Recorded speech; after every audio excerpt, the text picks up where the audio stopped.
को जब बाबा साहब अम्बेडकर होटल में ठहरे हुए थे तो पत्रकारों ने पूछा कि बताइए डॉक्टर बाबा साहब अम्बेडकर, आप मुसलमान धर्म को छोड़ करके, क्रिश्चियन धर्म को छोड़ करके, सिख धर्म को छोड़ करके बौद्ध धर्म ही क्यों अपना रहे हैं? तब बाबा साहब ने कहा, अपने बाप दादाओं से जा करके पूछो मैं हिंदू धर्म क्यों छोड़ रहा हूँ, हिंदू धर्म क्यों छोड़ रहा हूँ। बाबा साहब अम्बेडकर ने कहा कि मेरे ऊपर इल्ज़ाम लगाते हैं कि मेरा धर्मांतर का जो प्रोग्राम है वो राजनीति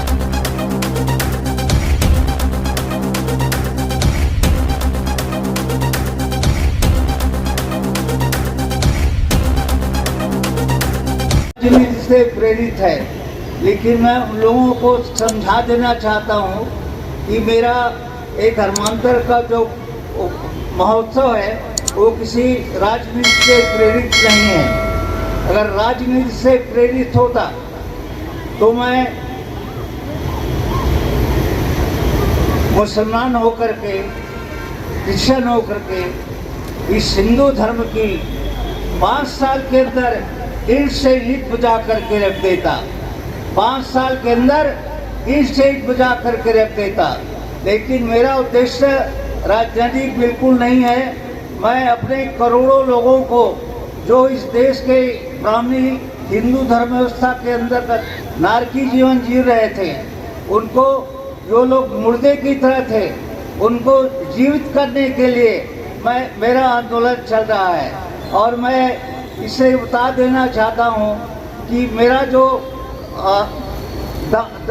धम्म दीक्षा का जो प्रोग्राम है वो संसार के सबसे बड़े आलोक भगवान बुद्ध की शरण में अपने लोगों को ले जा रहा हूँ।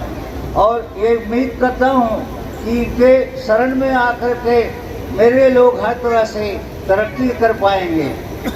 बाबा साहब अम्बेडकर ने जब बड़ौदा रियासत से छुट्टी पाई, उनको रहने के लिए मकान नहीं मिला, तो बरगद के नीचे वासियों के सराय में से भी बाहर निकाल दिया। तो बरगद के पेड़ के नीचे बैठ करके बाबा साहब फूट फूट करके रोए। और उनका पहला संकल्प था if I fail to do away with the abominable thraldom, if I fail to do away with the abominable thraldom under which the class into which I was born has been brooding for ages, I will put an end to my life with a bullet. I will put an end life to a bullet. यदि मैं इस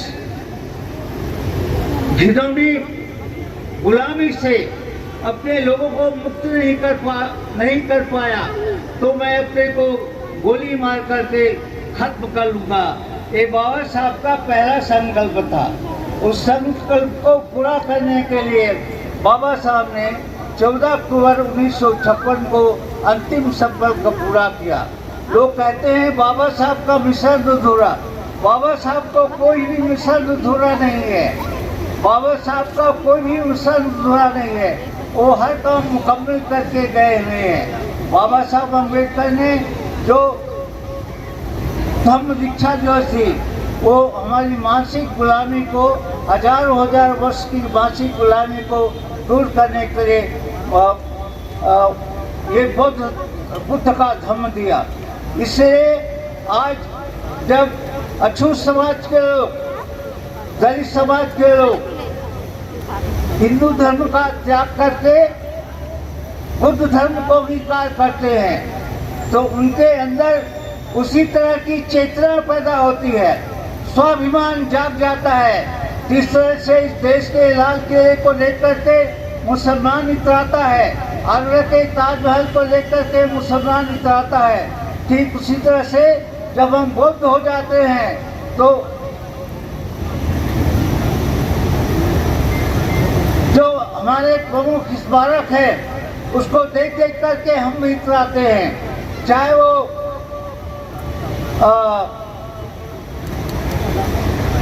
अजंता की गुफाओं के वो चित्र हैं, चाहे और भी स्मारक जो बने हुए हैं, उसको जब हम देखते हैं तो हमारी रगों में बहने वाले खून में उबाल आता है, खून में उबाल आता है। और हम कहते हैं कि मेरी सदा को दबाना तो खैर मुमकिन है, मेरी सदा को दबाना तो खैर मुमकिन है, मगर हयात की ललकार कौन रोकेगा। हयात का मतलब होता है जीवन, हयात की ललकार कौन रोकेगा।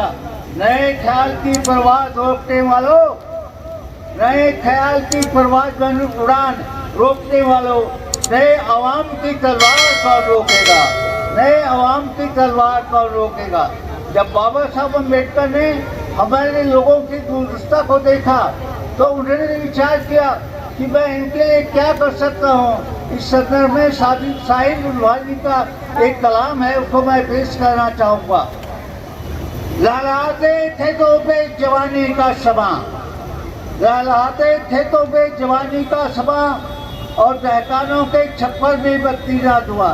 दहकान माने किसान।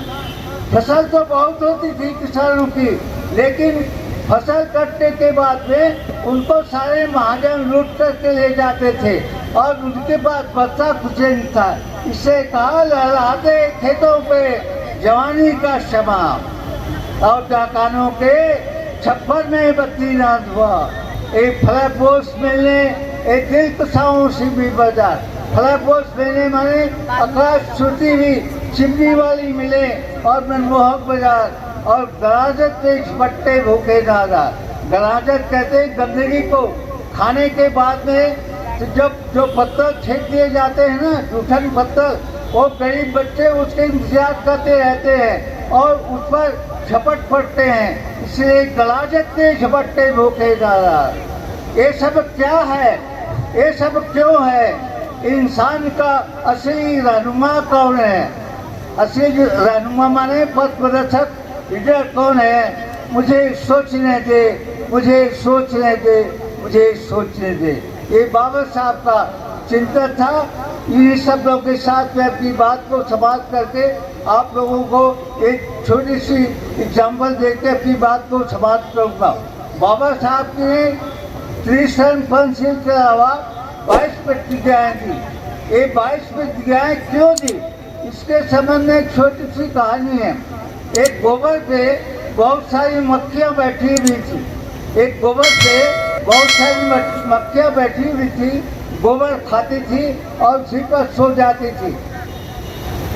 कहीं बाग बगीचे से, फलों के बाग बगीचे से 2-4 मक्खियाँ आईं और उन्होंने देखा कि ये मेरे जात भाई हैं, लेकिन ये गोबर क्यों खा रहे हैं, गोबर क्यों खा रहे हैं। तब उन्होंने कहा, अरे ये गोबर क्यों खाते हो, मेरे साथ चलो बाग बगीचे में अच्छे अच्छे फूल के रस मिलेंगे।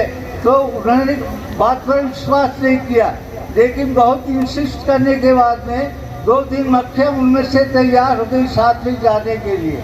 और जाने के लिए जब देखा कि बाग में अच्छे अच्छे फूल हैं, फल हैं, फूल हैं, उनके रस पीने को मिल रहे हैं, तो आकर के इन लोगों को बताया, अरे चलो सचमुच में वहाँ बाग बगीचे में अच्छे अच्छे सुंदर फूल हैं, फल हैं, चलो। लेकिन उन्होंने कहा कि ये बात सही कह रहे हैं या नहीं कह रहे हैं, और वहाँ जाकर के हमको खाने को नहीं मिला तो हमको भूखे मरने पड़ेंगे।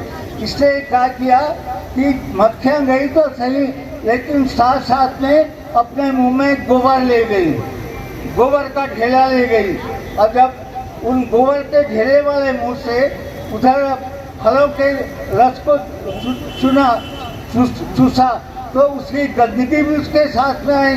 तो कहा कि फलों के रस में भी कोई जान नहीं है, कोई अच्छे फल, अच्छे रस नहीं है। तब जो पहले की लीडर मक्खियाँ थी, उन्होंने कहा अपना मुंह तो खोलो, अपना मुंह तो खोलो। जब उन्होंने मुंह खोला तो उसमें गोबर के ढेले थे। तो उन्होंने कहा जब तक इस गोबर के ढेले को फेंकोगे नहीं, मुंह धोकर के नहीं आओगे, तब तक तुमको ताजे फलों का रस, फूलों का रस पसंद नहीं आएगा, मीठे नहीं आएगा। तो ये बात बाबा साहब की बात ऐसी ही है, अगर बौद्ध धर्म में आते हो और हिंदू धर्म की, ब्राह्मणी धर्म की गंदगी को साथ में लेकर के आते हो देवी देवताओं की, तो बुद्ध धर्म में कोई आपका उपकार नहीं हो सकता। इस कहानी को आप लोग समझ गए होंगे। इससे 22 पृथ्वी का मान